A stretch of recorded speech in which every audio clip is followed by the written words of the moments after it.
flash band reduce thing is. I was explaining. Flash band reduce.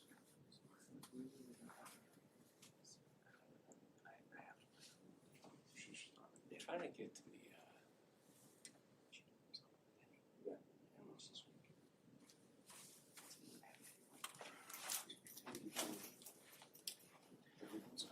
upgrade of this Sony's. Yeah, I know. Oh, nice. It's nice that everything's in the same spot. Yeah. It's just like we're all trying to get our settings out. Yeah, it's funny, and then you gotta watch it a few times. These things sit, yeah. This Then is a you're little hot. different situations. Yeah. Here we go, guys. So, Oh, man. See it.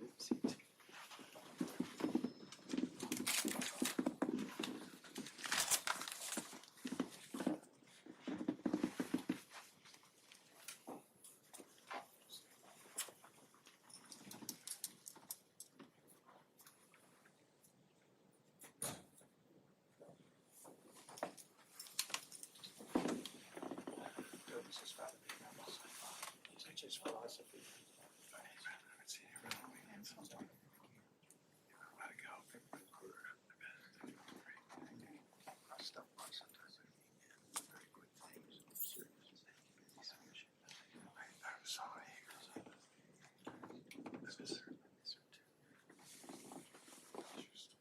Just so you guys know, his microphone's above you, and we can hear everything you're saying.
Good afternoon.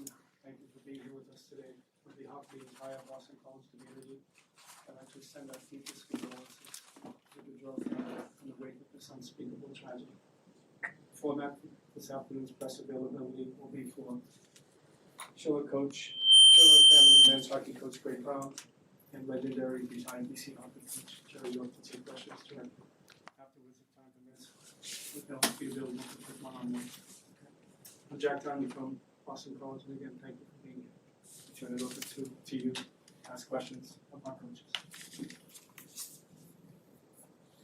Either coach, when you first heard the news this morning? Unspeakable. Yeah, it wasn't confirmed yet, so we were hoping that it was going to be a bad rumor. But phone rang at 6:30 from Coach Donato over at Hardin, and he told me the rumor, and unfortunately,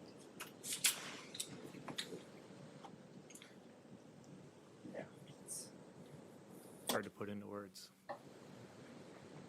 The Gaudreau family is so close; they're so tight.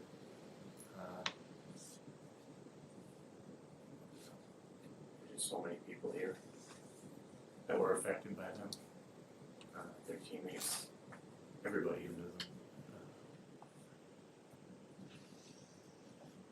The fact that they were together is horrific, but ironic that because they were that tight a family.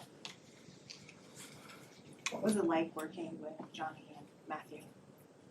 Well, first, I'd like to share what Greg said. It was shocking news to us. You know, it was just such a hard reality when you wake up in the morning and hear that. And the biggest thing, and Greg and I have talked about this, that, you know, Johnny is the national news, and, you know, my phone's been ringing all over Canada, United States this morning. But they're both boys, you know, and they're both so close to our program. So can you imagine Guy and Jane, the parents? One of the youngest daughter, Katie's getting married today, and they were all back to celebrate. And now you lose two sons, so it's almost unimaginable. And you know, we know life is difficult, and this is certainly one of those times. But he was a special Gaudreau connection, like Greg said to us. You know, both amazing players, and people all talk about Johnny as, you know, Olympic player and world class, but just as someone to raise the level of your practice, to be Johnny hockey, but not wear that label. Well respected by all the students here, the teachers, and by Greg and I. You know, if you ask us to name our favorite players, you know, they've got to be, both boys are going to be among them. You obviously they're good hockey players to be here, great hockey players. But when you speak of them and being with them on a daily basis, what were they like as people? What were your favorite things about them as people? They brought a ton of joy to the rink. They were happy to be there, like truly happy to be there. Big smiles all the time. The things they could do on the ice, you know, that's what people who don't know them remember, because they were both magical in their own ways. But everyone just loved having them on the team. They were tremendous teammates. They lit up the room when they came in. So not only, you know, we've had lots of brothers at BC, but when you add those two in the room, you know, it's just everything was amped up. They carried that joy that they had for life and for being teammates onto the ice, and you could see it by the way they played. We talked about them being very close. Can you talk about the dynamic between the two of them when they were teammates for that season, how they would interact being on the same team? Yeah. We had a great team. They would battle each other in practice. They would probably looked out for each other like brothers do. But yeah, I mean, the only thing you could say is their personality and their enthusiasm was truly infectious to the whole team. They could. Johnny was magical on the ice that year. Matty helped really, you know, be a big time player for us after that year, but them together was just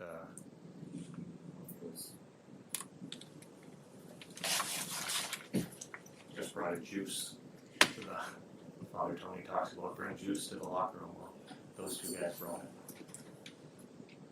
I mean, they were together 3 years here, so, you know, like Greg said, Johnny was a magical, but Matty his complete level, and he pushed his brother so much that they had a great bond between them. But I think part of the reason Johnny was so good, not Greg and myself here, but the younger brother pushing him hard like that. So it was a fun dynamic to watch. And when we first came in, I remember Kevin Hayes, and we had a lot of really good players above Kreider and Tommy Cross, and they look at this little kid walking. It looks like he's 14 years old, and they'd heard so much about him, and very few had seen him play. And he didn't want to be the first one in the room. He was never going to be that type of guy. He just kind of came in, sat down, and I'm sure Kevin was looking over. This is the guy that's going to help us win a national title. Yeah, Kevin, he is. So, but he really became close, especially with, I'd say, Kevin Hayes. So that was his go-to, and actually became a dot rat. Spent a lot of weekends with Kevin Sr., the family, and in Dorchester. So he, even though he was a kind of Philly kid, Jersey kid, he became quite a Boston young guy. Jerry, you're telling me he almost didn't become an Eagle. He was going to be a Husky first, and turned out playing for you as a Hobie Baker winner. You don't get a chance to coach too many of those guys. Yeah, our best recruiter was Greg Cronin, I think. And Greg and I both stayed in touch with Greg all these years, but he had left Northeastern prior to Johnny and Matty both coming that fall.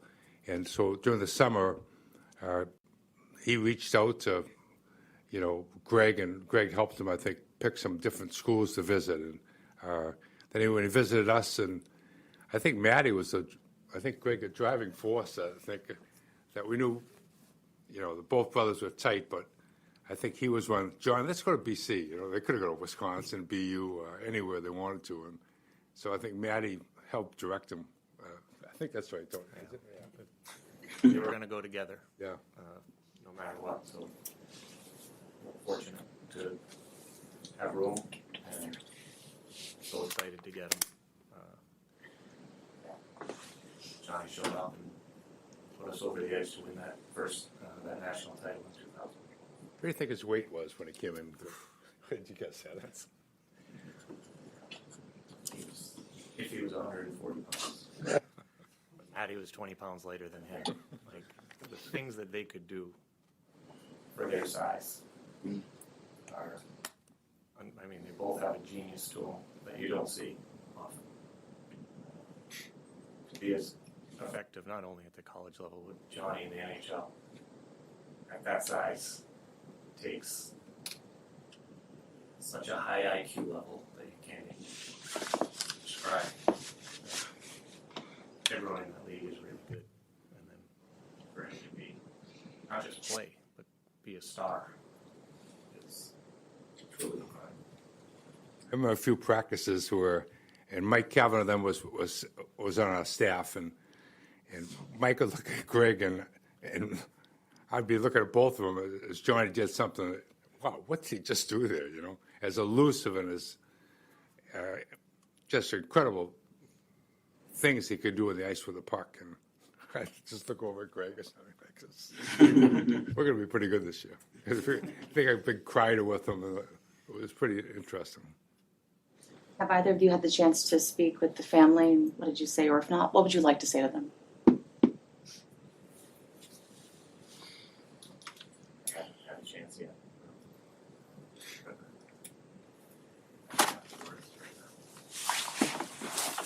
Just know how close they were as a family. From family. I had a chance. Oh, go ahead. Sorry, it's every parent's worst nightmare. Think about them. I texted Jane and Guy this morning and just reminded them how special they were to BC. And even Katie, Greg, of course, remembers her too. She was like a 10-year-old younger sister that never missed a game. And, wore the BC gear and everything. And for her, to be getting married, the whole thing is so hard. But we'll have a great contingent coming from here down to the wake and the funeral, and I'm sure if Tony's available, Father Tony will be able to say the mass too.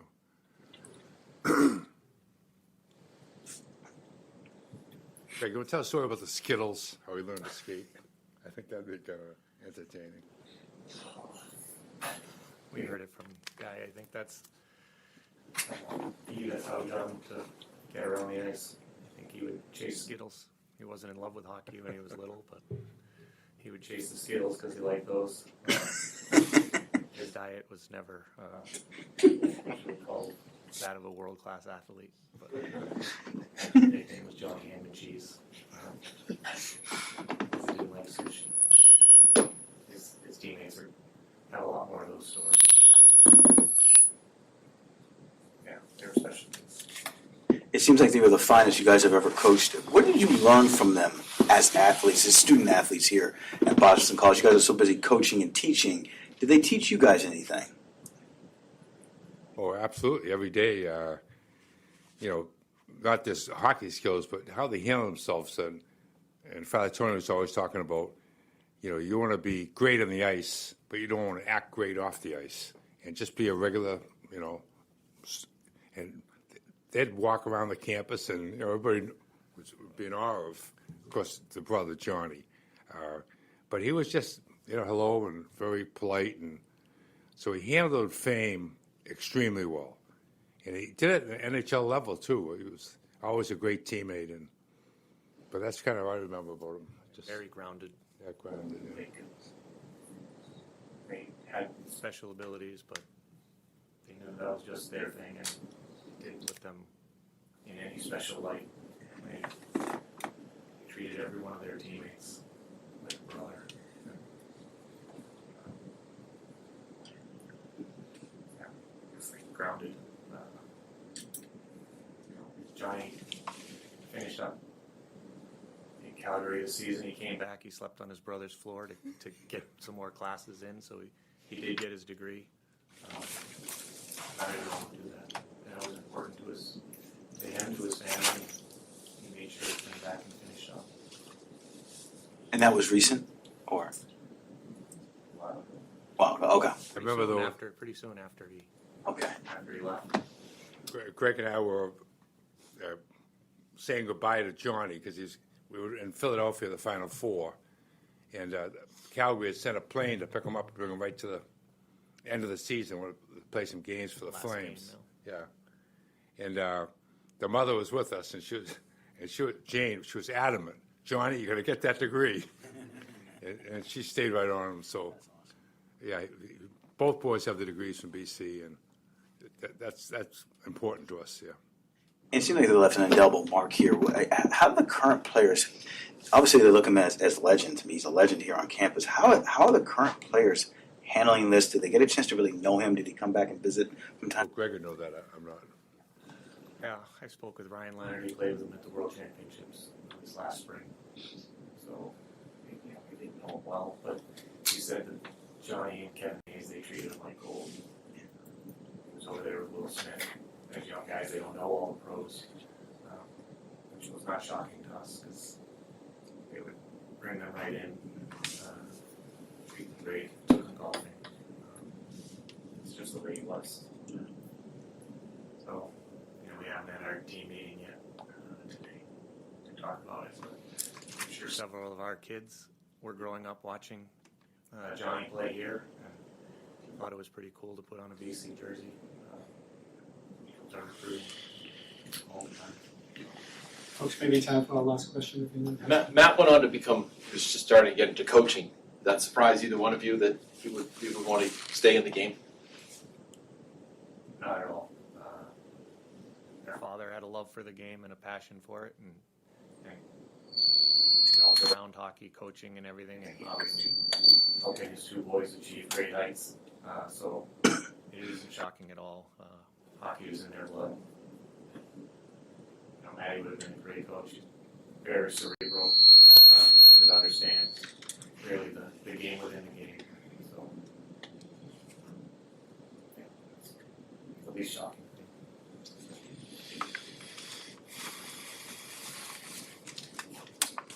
Thank you for Thank you. for being here, appreciate it. And if one-on-one questions you can ask with Coach Brown, Coach Yoke, will be available for a brief time to take these questions.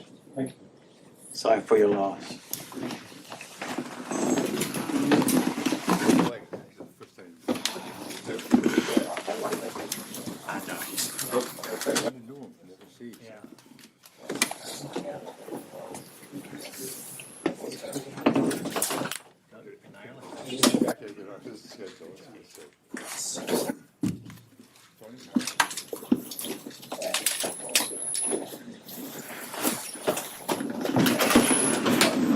Did that go back on?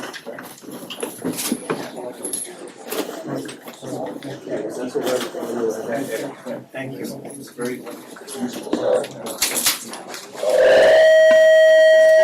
that all the time. Definitely need to do some signs.